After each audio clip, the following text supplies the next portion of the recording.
In section 1.2, Relations and Functions, we're going to talk some more about graphs, x and y intercepts, and symmetry.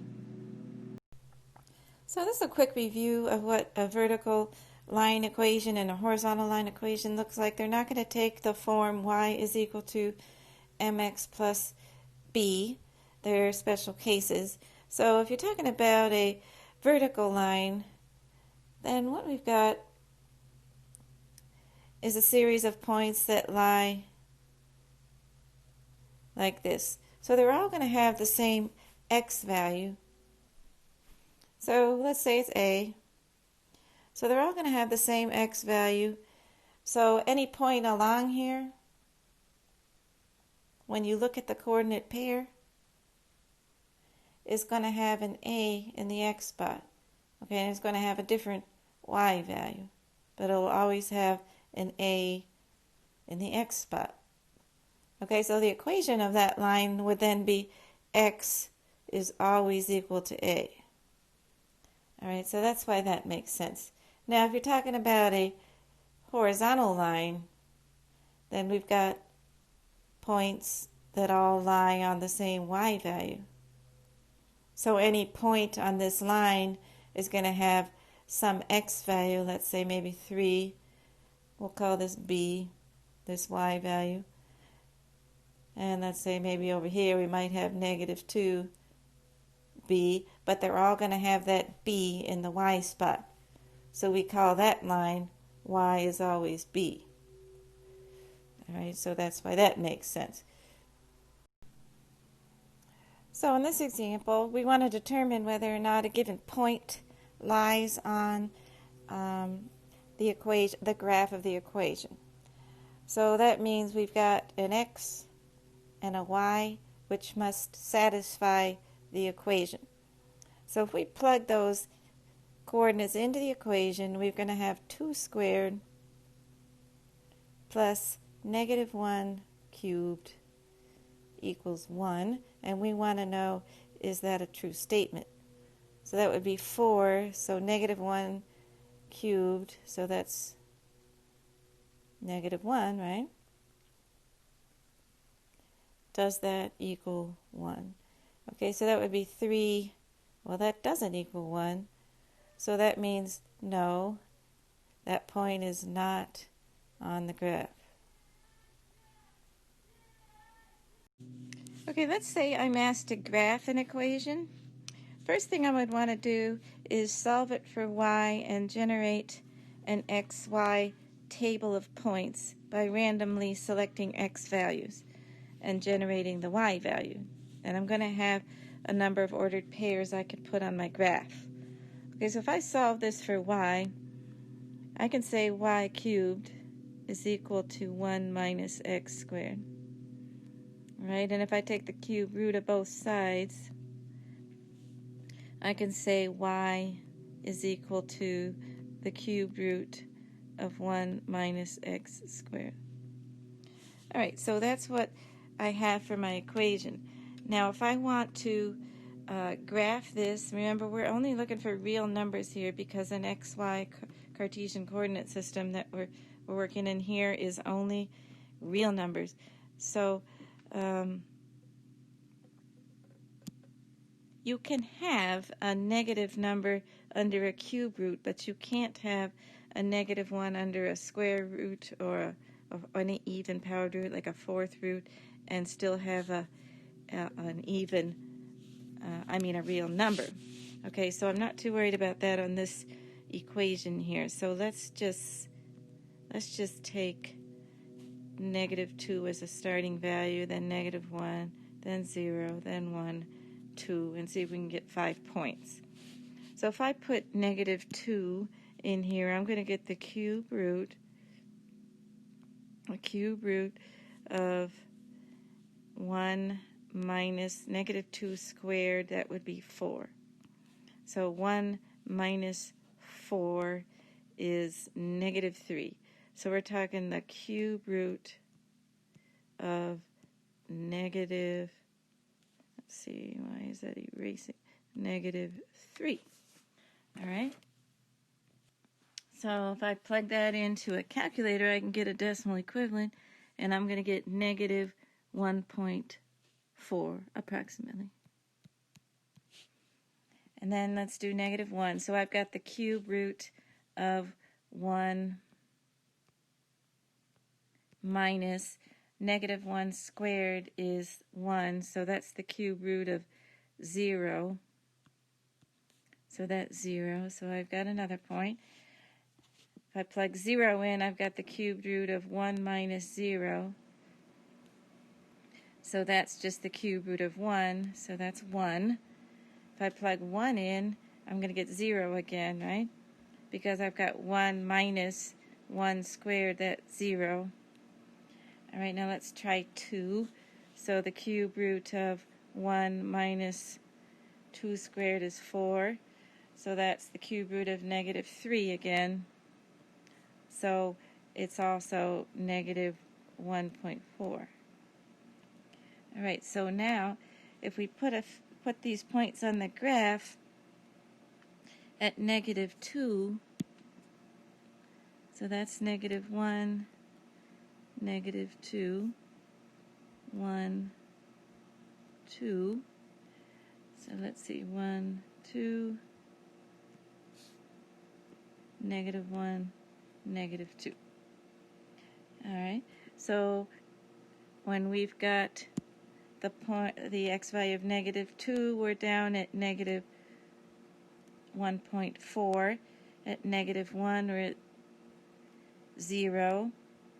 At 0, we're at 1. At 1, we're at 0. At 2, we're at negative 1.4 again. So what we're beginning to see here is that we've got symmetry with respect to the y-axis, because if you fold it up on the y-axis, you're going to be able to lay those points on top of one another. Let's do 3 right here, so we can just get one more point and see if it flares out. So we've got the cube root of 1 minus 3 squared, that's 9. So that's the cube root of negative 8. So that's equal to negative 2. So at 3, I'm down here at negative 2. All right, so that would mean at negative 3, using symmetry about the y-axis, I'd also be down here at negative 2. All right, so our graph is roughly going to have that kind of a shape there, where it's going to keep going to the left and to the right. All right, so that's how we would go ahead and estimate roughly what the graph of an equation looks like by plugging in points. Okay, we need to be able to figure out what our x and y intercepts are for a graph. Remember that a point on a graph which is also on the x-axis is called the x-intercept of the graph. And a point on the graph which is also on the y-axis is called the y-intercept of the graph. Okay, so if we're given an equation in terms of x and y, we can find the x-intercepts by plugging y is equal to 0 into the equation and solving for the values of x that make that a true statement. And if we want to find the y-intercept, we would set x is equal to 0 wherever x occurs in the equation and then solve for y. So since these are going to be functions mostly that we're dealing with, you'll most of the time just have one y-intercept. But, you know, it's possible to explore, like for instance, a graph of a circle which could cut in more than one place. Okay, so we're going to find the x and y intercepts of y is equal to x squared plus 1. So if we're going to find the x-intercept, let's do that first. Remember the x-intercepts, if you're on the x-axis somewhere, your y value is going to be 0. Okay, so that means 0 would go where y is. Then we've got x squared plus 1. So we've got x squared is equal to negative 1, and then we've got x is equal to plus or minus the square root of negative 1. Well, that's non-real. Okay, so we're going to say if we end up with a non-real x solution, we have no x-intercepts. All right, now let's try for finding y-intercepts. So if we're going to solve for our y-intercepts, that means that we're talking about points that would lie on the y-axis. So x is equal to 0, so I'm going to plug in 0 wherever I have an x. So I've got y is equal to 0 plus 1, so that's just 1. So my y-intercept is the point 0, 1. All right? So if I have, this is actually a graph that you might recall we studied back in Algebra 2. This is a parabola with a y-intercept here, upward facing. So we could figure that out if we plotted a few more points, but as you can see, that is not going to cross over your x-axis, and that's why we don't have any x-intercepts. All right, let's try it again. So let's find the x and the y-intercepts for y is equal to x squared minus 2x minus 8. So for the x-intercepts, we want to remember that y is going to be 0. So I'm going to put a 0 for y. Okay, so now this looks like it might be a factorable quadratic. So we want to go ahead and factor the quadratic. So 2 times 4. So let's think about what our signs here. So remember, when we factor, we take this number, in the front here, 1, times the number at the end, negative 8. And we have to find the ways that we can multiply to get 8. All right, and if it has to be a negative 8, then we know we're going to need a negative on one of those factors. Now the way that we figure out which one has the negative on, and this is all stuff that you guys have had before, so I'm going through it fairly fast, is I want them to add up to negative 2, this middle number here. So that means that I'm going to have 2 plus negative 4 equal negative 2. So the pair of numbers that I've got here is 2 positive and negative 4. All right. So what this tells me is that if this one here is equal to 0, which would mean x is equal to negative 2, then whatever the other one is, doesn't matter. If x is equal to negative 2, of course, this would be negative 6. Isn't negative 6 times 0 still 0? All right, so it is. So that means that this is one of your x-intercepts. And then also, by the same token, if this one factor is equal to 0, x would be equal to 4. Regardless of what this is, of course, it would be 6. Isn't 6 times 0 still 0? All right, so that means that your x-intercepts are the points negative 2, 0, and 4, 0.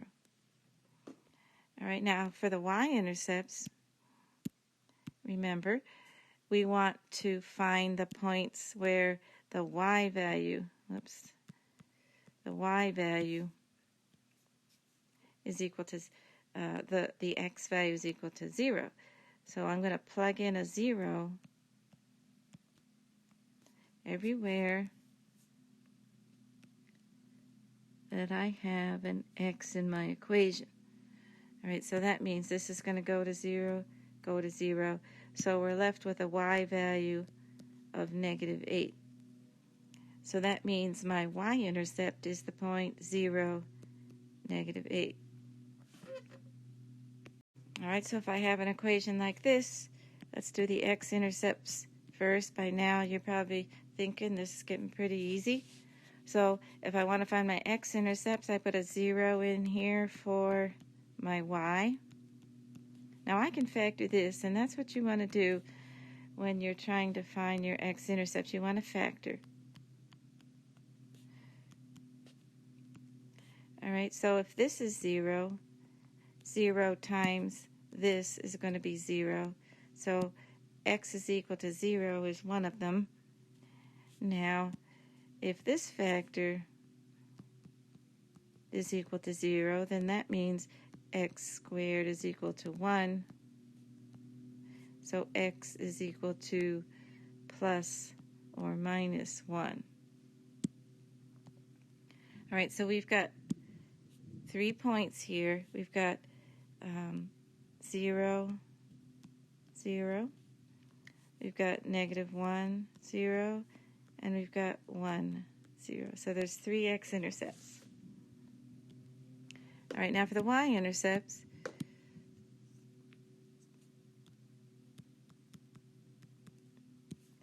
you want to put your 0 in wherever you've got an x. So we can see that this is just going to be 0. So 0, 0 is your y-intercept. Now, if you're thinking ahead, if you end up with a 0, 0 point over here, you're going to have it over here as well. All right, now that for this one here, so x-intercepts, y-intercepts, oops, y-intercepts. Okay, so for an x-intercept, we're going to put 0 in for y, so we'll have x plus 2 squared plus 0 squared is equal to 16. So we've got x plus 2 squared is equal to 16. So we have to take the square root of both sides of that. So we have x plus 2 is equal to plus or minus 4. So that means x plus 2 could be -4, or x plus 2 could be +4. So that means x is -6 or x is 2. So I have 2. -6, 0, and 2, 0. All right, now for the y-intercepts, I want to plug 0 in for x. So I've got 0 plus 2 squared plus y squared is equal to 16. So that's 4, right? 2 squared is 4 plus y squared is equal to 16. That's y squared is equal to 12. So that's y is equal to plus or minus the square root of 12. All right, so that's 2 and 6, 2 and 3. So y is equal to plus or minus 2 square roots of 3. All right. So I've got 2 places where this graph cuts through the y-axis, and this is the graph of a circle, which we haven't studied that yet, but a circle is not a function. So this graph here is not a function. It is relation, it's just not a function. So it's going to have 2 y-intercepts. One of them is going to be 0, -2 root 3, and that, if you plug it into your calculator, you can figure out what that decimal number is. The other one is going to be 2, +2 root 3. Okay, so that's a good example of one that is a relation, but it's not a function because it has 2 y-intercepts. Okay, the last thing we want to talk about in 1.2 is how to test algebraically for the symmetry of a given equation. So if you're symmetric about the y-axis, what you do is you substitute a -x for every x in your equation, and then you simplify your equation. If you end up with the original equation, then you found that it's symmetric about the y-axis. if you want to find if it's symmetric about the x-axis, you're going to substitute a negative y in for every y in your equation. And if you end up with the original equation, you're going to conclude that your graph is going to be symmetric about the x-axis. If you're symmetric about the origin, then you would substitute negative x into your equation wherever you've got an x, and negative y into your equation wherever you've got a y, simplify it, and if you end up with your original equation, you're going to conclude that your graph is symmetric about the origin. So this all goes back to what we talked about in 1.1 about what it looks like and how we can tell whether a point how we can tell whether a point is symmetric about the y-axis, the x-axis, or the origin. So if you've forgotten that, go back and listen to the 1.1 lecture. Okay? Okay, so first we'll test for symmetry about the y-axis. All right, so for test for symmetry about the y-axis, you want to plug in negative x for every x value and simplify. All right, so I've got y is equal to negative x squared plus 1. So y is equal to x squared plus 1. All right, then I want to compare my equation here to my equation here. If they're the same, then you say, yes, it's symmetric about the y-axis. Okay, so you can see that this one and this one are the same, so it is symmetric about the y-axis. All right, now let's check about the x-axis. If it is symmetric about the x-axis, then you're going to substitute negative y into your equation and see if you get the original equation after simplifying. So I've got negative y is equal to x squared plus 1. All right, so if I divide everything by negative 1, I'm going to say y is equal to negative x squared minus 1. All right, so if I compare this equation and this equation, I can see that they're not the same, so I'm going to conclude no. All right, now we'll check for origin symmetry.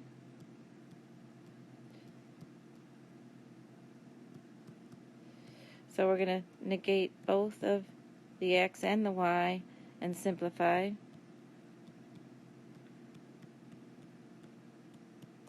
So I've got negative y is equal to x squared plus 1.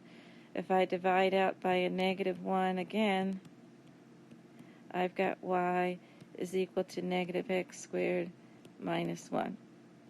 All right, so we're going to say no for that as well. All right, let's try it again. So I'm going to check for x, let's see, should we check for y-axis symmetry first? So that means I got negative x and positive y. So one way that I use as a memory aid, if I'm checking for y-axis symmetry, I'm going to negate the x and not the y. I don't know, somehow I think about it as sort of an opposite effect. All right, so that means I'm going to put a negative x in for positive x here, squared. So I've got x squared plus 2x minus 8. All right, and then I compare this equation to this equation. Well, here I've got a negative, here I've got a positive. So it's not symmetric about the y-axis. All right, so now let's check x-axis symmetry. So I think about my memory tool. So I'm changing the sign on the y. All right, so this means negative y is equal to x squared minus 2x minus 8. So I've got to divide everything by negative 1. Let's just do it quickly. So it's going to change that sign and that sign. Okay, now I compare this equation with this equation. Well, I've got a negative here, I have a positive here, so the signs are all opposite. So this is no. All right, so one more. We'll check for origin symmetry. Okay, so this time we're going to substitute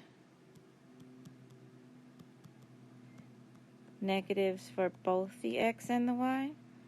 So I've got negative y is equal to negative x squared minus 2 times negative x minus 8. That's x squared plus 2x minus 8. Divide everything by negative 1. And then I compare.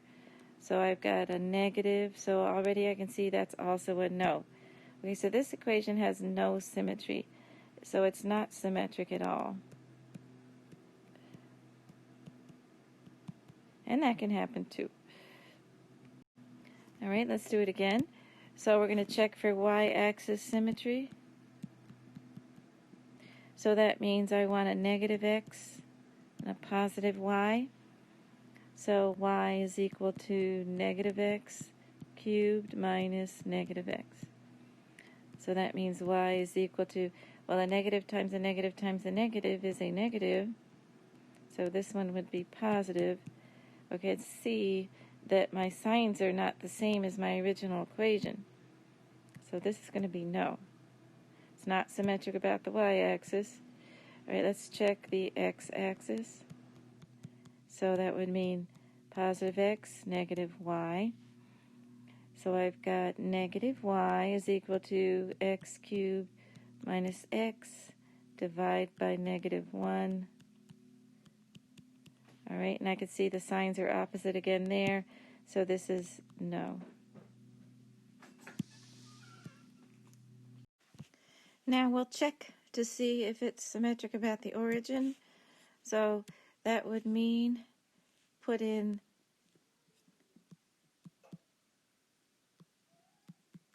negative y and negative x.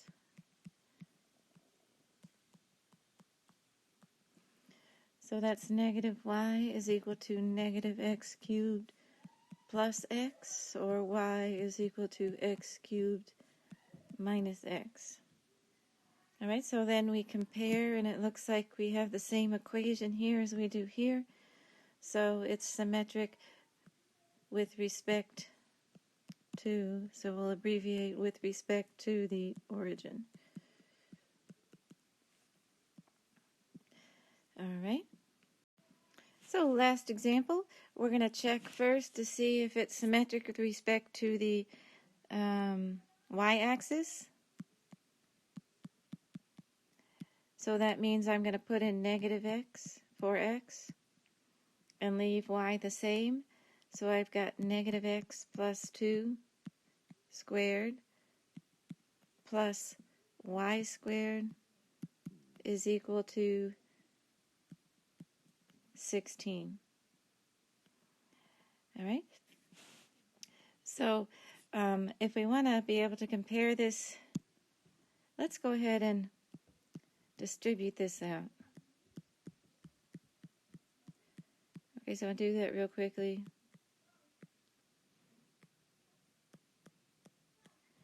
All right, so I'm going to compare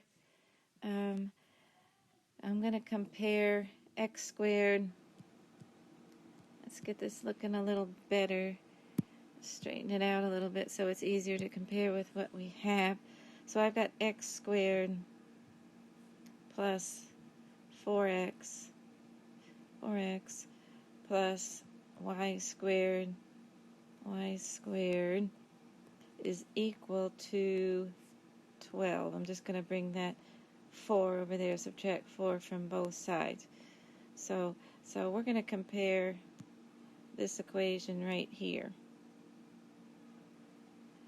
All right, so now let's simplify this one. So I've got negative x plus 2. Let's just write this out so you can see clearly what I'm doing here.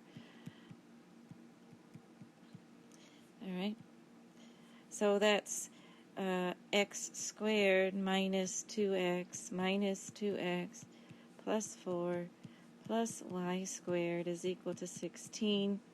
So that's x squared minus 4x plus y squared is equal to 12. All right, so I can see here that I've got a problem with this sign right there. Okay, so this is not symmetric with respect to the y-axis. Okay, so now let's just scoot this up a little bit. So let's check it with respect to the x-axis. So with respect to the x-axis, that means we're going to replace negative y. All right, so I've got x squared plus 4x plus negative y squared is equal to 12. All right, so that's x squared plus 4x. Let's see. Let me go back to the one above it because